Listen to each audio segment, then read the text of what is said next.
Então, nós estávamos falando que a família de Jacó começa com Jacó e Zilpa, que era serva de Lia, né?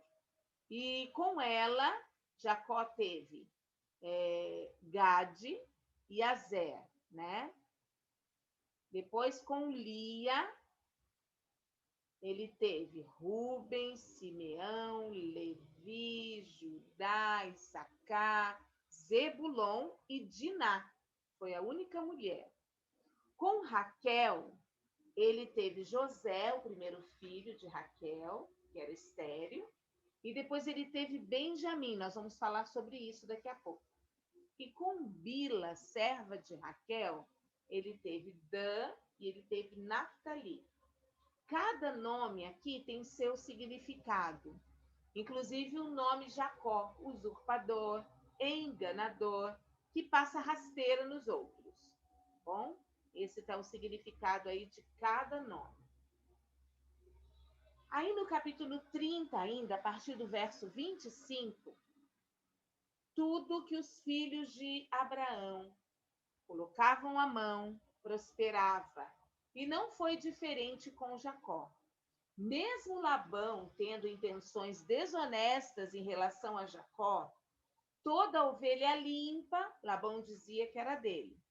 Toda salpicada e malhada seria de Jacó. E Jacó, financeiramente aí, ele ganharia com a nossa continha de hoje, a nossa matemática de hoje, apenas 20% de lucro. Olha só, tem até uma imagem aqui que diz toda a branquinha, bonitinha de Labão. Olha Jacó aqui com os 20%. Só que ele faz um ato profético. Ele raspa as varetas, ele coloca as varetas viradas para a ovelha prenha, e essa ovelha prenha começa a ter mais ovelhas salpicadas e malhadas. Então Jacó começa a enriquecer muito.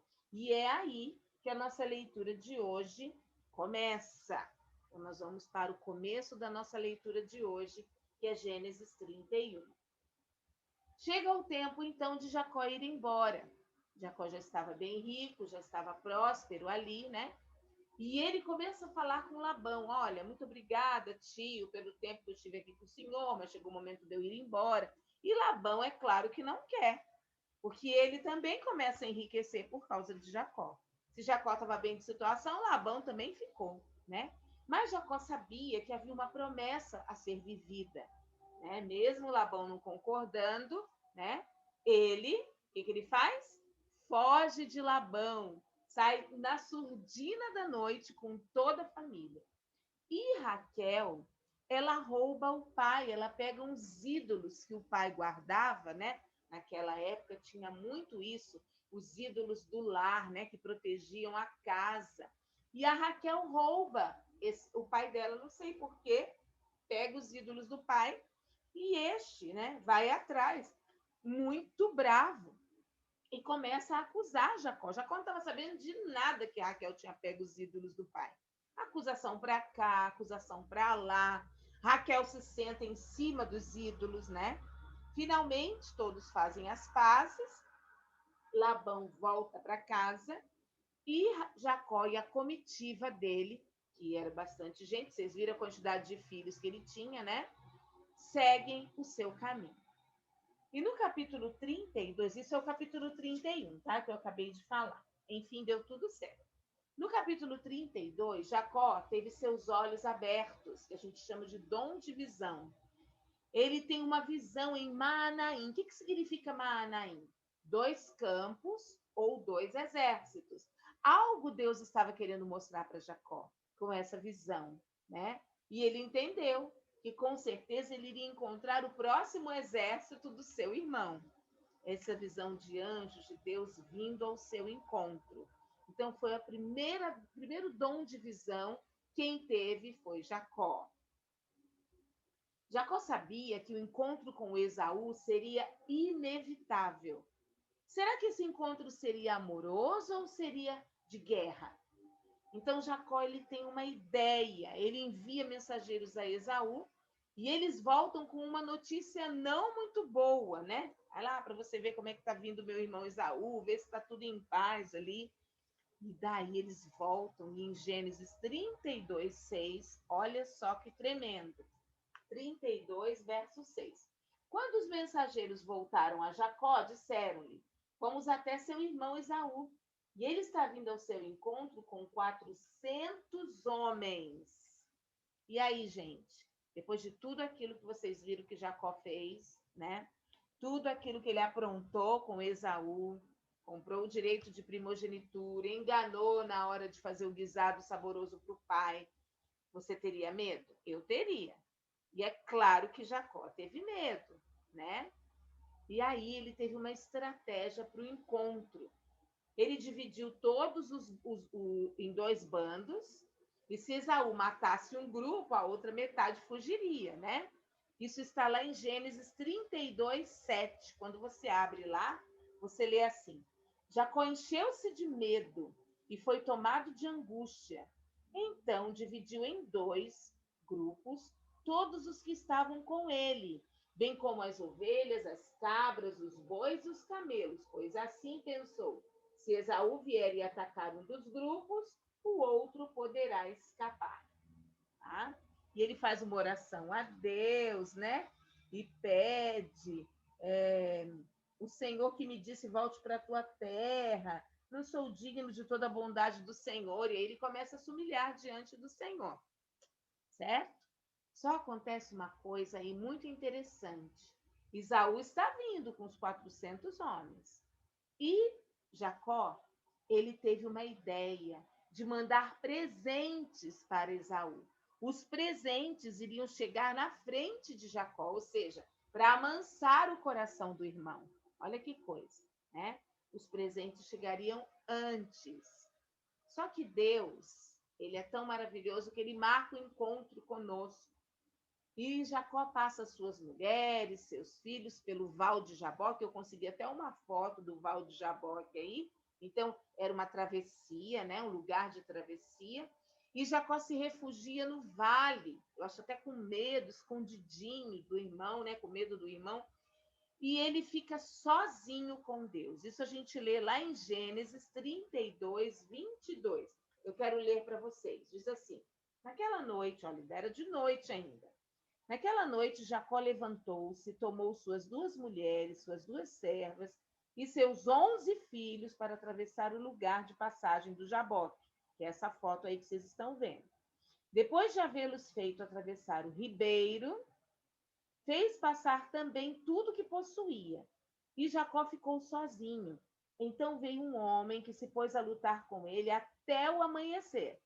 Quando o homem viu que não poderia dominá-lo, tocou na articulação da coxa de Jacó, de forma que ele deslocou a coxa enquanto lutavam. Então o homem disse: Deixe-me ir, pois o dia já desponta. Mas Jacó lhe respondeu: Não te deixarei ir, a não ser que me abençoes. O homem lhe perguntou: Qual é o seu nome? Jacó, respondeu ele. Então disse o homem: Seu nome não será mais Jacó, mas sim Israel, porque você lutou com Deus e com homens e venceu.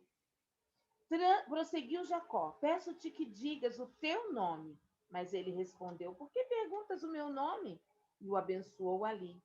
Jacó chamou aquele lugar Peniel, pois disse: Vi a Deus face a face, e todavia minha vida foi poupada. Ao nascer do sol, atravessou Peniel, mancando por causa da coxa. Por isso, até o dia de hoje, os israelitas não comem o músculo ligado à articulação do quadril, porque nesse músculo Jacó foi ferido. Muito interessante esse texto, né? Jacó, antes do encontro com Esaú, ele teve um encontro com Deus. Por que ele teve esse encontro? Talvez vocês me perguntem. Porque ele estava rico financeiramente, mas ele sabia que precisava das bênçãos de Deus. Por isso que aquele lugar se chama Peniel. Peniel se chama encontro com Deus. É o significado da palavra Peniel. E esse texto, ele nos faz ver que Deus, às vezes, coloca em nós algumas cicatrizes, algumas marcas na nossa vida, como aquele anjo pôs uma marca em Jacó, né? No joelho de Jacó. Essas cicatrizes nos marcam, mas elas não nos matam. Você que pensa, às vezes, que você vai morrer com essas cicatrizes, mas você não vai morrer. Você não vai morrer antes de cumprir os propósitos de Deus para a sua vida. A gente, às vezes, até retarda essas promessas, deixa de viver porque a gente tem medo, a gente tem trauma, a gente acha que aquilo que fizeram conosco no passado são traumas muito difíceis de serem ultrapassados. Mas Jacó sabia que, apesar de rico, ele não era abençoado. Então, nós temos que nos lembrar sempre: temos um redentor. Deus sempre nos dá novas chances de um novo recomeço. E Jacó se transformou em Israel. Ali começou a nação de Israel, onde tudo hoje a gente está de olho lá em Israel, porque a gente sabe que Israel é o relógio de Deus. Então, foi ali que Israel começou. Jacó, ele saiu lesionado, mas ele saiu vivo dessa marca do anjo. E mudar o nome é mudar a identidade, é mudar a história. Toda vez que Deus muda o nome de alguém, Deus está mudando a identidade desse alguém. Deus está mudando a história desse alguém. Então, hoje, que nome o Senhor está dando para nós? O que Ele está fazendo conosco? Ele está mudando a nossa história. Ele está mudando a nossa identidade. O reencontro, né, de Esaú e Jacó foi um encontro de paz. Porque depois de cruzar o val de Jaboque, Jacó colocou suas esposas e filhos em ordem. E uma coisa muito interessante que a gente lê no capítulo 33 foi que ele colocou, né, com muito cuidado, aqueles que ele amava mais. Raquel e José, lá atrás. Por quê? Porque ele queria protegê-los. Olha o que diz o capítulo 33, verso 1 e 2. Quando Jacó olhou e viu que Esaú estava se aproximando com 400 homens, dividiu as crianças entre Lia, Raquel e as duas servas. Colocou as servas e os seus filhos à frente, Lia e seus filhos depois, e Raquel com José por último. É claro que ele amava Raquel. Então ele defendeu mais ainda Raquel, né? Ele olhou e eis que vinha Esaú com os 400 homens à sua frente. Uma coisa muito interessante que a gente vê nesse capítulo 33 foi o profundo respeito que Jacó demonstra por Esaú. Ele foi andando e se inclinando 7 vezes. Agora, lembrem-se vocês que o anjo tocou na coxa de Jacó, então não era fácil para ele se inclinar, não era fácil. Aquele joelho provavelmente doía, embora não tenha matado, mas ele sentiu dor. E no verso 3, fala que ele se ajoelhou 7 vezes. Ele mesmo, ou seja, o próprio Jacó, passou à frente e, ao aproximar-se do seu irmão, curvou-se até o chão 7 vezes. Agora o 4, olha que lindo. Mas Esaú correu ao encontro de Jacó e abraçou-se ao seu pescoço e o beijou. E eles choraram. Então Esaú ergueu o olhar e viu as mulheres e as crianças e perguntou: quem são estes? Jacó respondeu: são os filhos que Deus concedeu ao teu servo. Agora ele não é mais o irmão, né? Ele já se considera um servo de Esaú. Olha que coisa mais linda de se ler. É humildade. Quando Deus muda a nossa história, quando Deus muda a nossa identidade, Deus muda também o nosso caráter. Aquele enganador que passava a perna, né? E gostava de ganhar todas, né? De levar vantagem em tudo, ele agora se considera servo de Esaú. É a coisa mais linda. E essa mudança foi uma mudança súbita, uma mudança muito grande, onde aquele inimigo, ele passa a ser amigo do próprio irmão. Eu até deixei um texto aqui para vocês que está em Provérbios 21, versículo 1. Provérbios 21, versículo 1, diz assim: o coração do rei é como um rio controlado pelo Senhor. Ele o dirige para onde quer. Então, Deus fez o coração daquele homem, de Esaú, se converter, né? Se controlar para com seu irmão Jacó, que agora era Israel. Às vezes a gente fala Jacó, mas lembre-se que o nome dele mudou para Israel, né? O coração do rei é como um rio controlado pelo Senhor. Ele o dirige para onde quer. Olha que coisa mais linda quando Deus muda o nosso coração.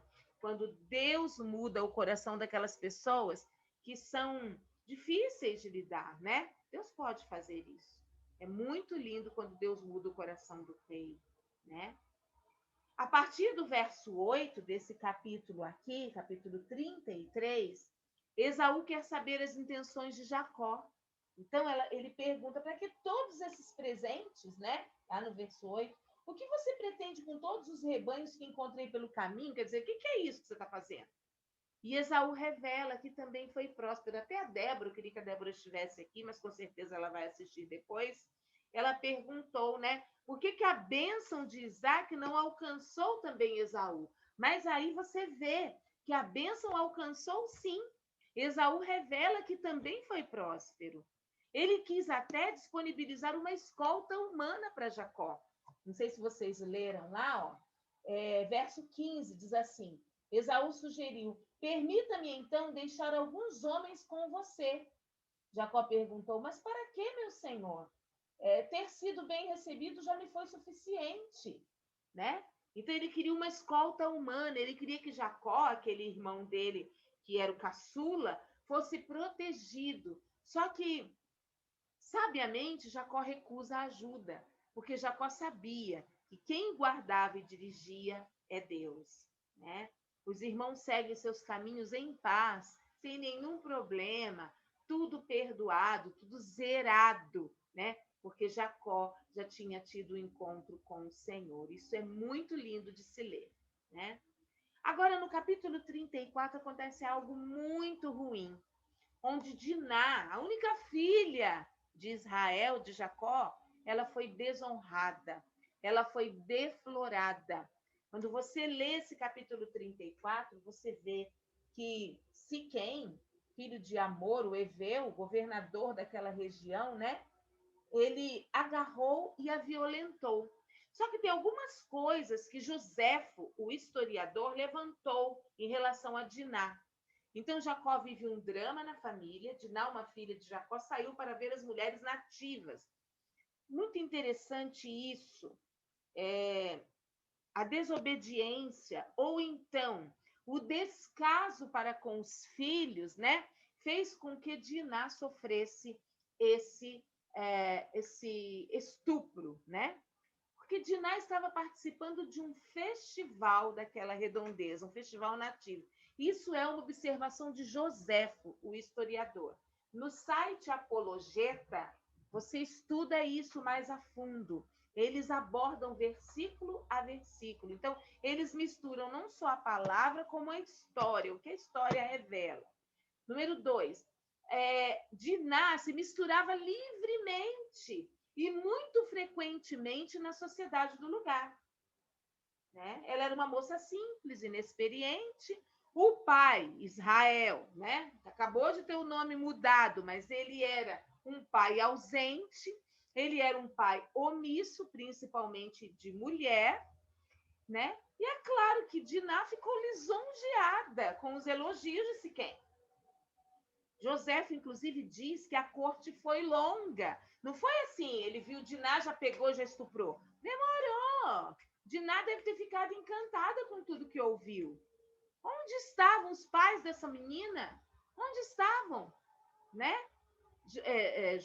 Israel e a mãe, né? Se não me engano, é Lia, se não me engano, né? A gente tem que ver depois lá na árvore genealógica. Onde eles estavam? Eles estavam de olho nessa menina? O nome Diná significa julgamento, ou então julgada. E Jacó, né, depois de tudo que Simeão e Levi fizeram, foram lá, mataram todos. Jacó só fala para eles: vocês me colocaram em grande aperto nessa terra, porque agora os cananeus, os ferezeus, eles vão ter ódio de mim e tal. Mas ele não fez nada, ele foi apático. Ele poderia ter impedido isso antes. Não, ele foi apático, né? Levi e Simeão, então, eles entraram ali como justiceiros, né? Então isso foi muito triste. Quando a gente vê essa história, a gente vê o resultado de um pai omisso. Qual é, né, o preço que se paga pela omissão de um homem, pela omissão e pela ausência de um pai. Lá no capítulo 35, que é o nosso último capítulo, Betel é o mesmo local que Deus disse que Jacó voltaria. E eu quero lembrar a vocês que na nossa vida também há um processo. Há um processo. Como houve um processo na vida de Jacó. Demoraram 14 anos. 14 anos, mas ele voltou. Né? E ele ali, ele firma novamente com Deus a aliança. Quer dizer, Deus fala com ele, né? Renova a aliança feita com Abraão e com Isaac. E agora ele renova com Israel a mesma aliança. Haveria um processo, mas Jacó voltaria a Betel, né? Lembra que ele via a escada subindo e descendo? Foi quando ele viu aquela escada e Deus falou: você vai voltar aqui, como Deus disse que aconteceria. E ele voltou no mesmo lugar que ele encontrou a Deus pela primeira vez. Agora, no capítulo 35, a partir do verso 16, Raquel engravida novamente, né? E dentro do seu ventre há um menino. E o nome que ela havia dado para o menino é Benoni. Benoni significa filho das dores. Quando ela viu que ela estava morrendo, ela estava perdendo o fôlego e ia morrer, ela pediu que o nome daquele menino fosse Benoni, ou Benoni, significava filho das dores. Mas Jacó, agora que ele viu o nome dele mudado e a sua natureza, a sua essência mudada, sua natureza, sua história, ele teve autoridade, ele assumiu o controle da situação e ele agora, com autoridade, muda o nome de Benoni para Benjamim, filho da felicidade. Não importa, Benjamim, como você chegou nessa terra. Não importa que a sua mãe tenha partido, mas você é filho da minha felicidade. Eu fui feliz com a sua mãe, por isso que você está nascendo. É muito interessante isso, porque nós vemos, né, alguns pastores, alguns profetas dizendo que a geração Benjamim está vindo. Essa geração, né, que o pessoal fala, geração Z, é a geração dos adolescentes, dos teens, geração Benjamim, é a geração que está vindo para receber o Senhor Jesus. Nós não sabemos quando Jesus vai vir arrebatar a sua igreja, mas uma coisa é certa, nós vemos essa geração de jovens buscando ao Senhor, clamando ao Senhor. E isso é lindo, porque eles são filhos da felicidade. Há um significado nesse nome. Depois da morte de Raquel, Jacó, agora Israel, parte e arma acampamento em Migdal-Éder. É outra parte daí da caminhada de Jacó, né, de Israel. Rúben, seu filho mais velho, deita-se com Bila, sua concubina. Sabe o que Israel fez, gente? O omisso fez nada. Ele ficou sabendo disso e nada fez. Ficou de boa ali. Vocês estão vendo como a omissão é terrível? Rubem era o filho mais velho e ele se deita com Bila, concubina de seu pai. Lá na frente, nós vamos ver que vai ser um preço grande que Rubem vai pagar por esse ato. Vocês vão ver, tem coisas ainda para acontecer aí na frente, né? Não percam cena dos próximos capítulos. E aqui está a árvore genealógica, né? De Jacó, de Israel. Então, olha, Zilpa, né? Teve Gad e Azer. Lia teve Ruben, olha lá, filho de Ruben, né? Na verdade, filho de Lia com Jacó, foi Ruben, Simeão, Levi, Judá, Issacar, Zebulon, e a Diná, que foi deflorada. Então, na mesma família, ó, na mesma família, dois escândalos. Diná, que foi deflorada, né? Simeão e Levi, que foram justiceiros, 3 escândalos. E Rubem, que se deitou com a própria concubina de seu pai, né? Com Raquel, ele teve José e Benjamim, né? José, depois nós vamos estudar, teve Efraim e Manassés. Com Bila, ele teve Dan e Naftali. Então, aqui está a árvore genealógica de Jacó, ou seja, Israel. O capítulo 35 termina relatando que Israel foi visitar Isaque. Isaque morre com 180 anos. Esaú e Israel, que já estavam se dando bem, já tinham feito as pazes, sepultam o pai. Mas ele teve tempo, Jacó teve tempo, né, de se retratar com o pai. Lembra da bênção que Isaque abençoa Jacó em lugar de Esaú, né? Olha que coisa triste. Então, ele tinha que resolver isso.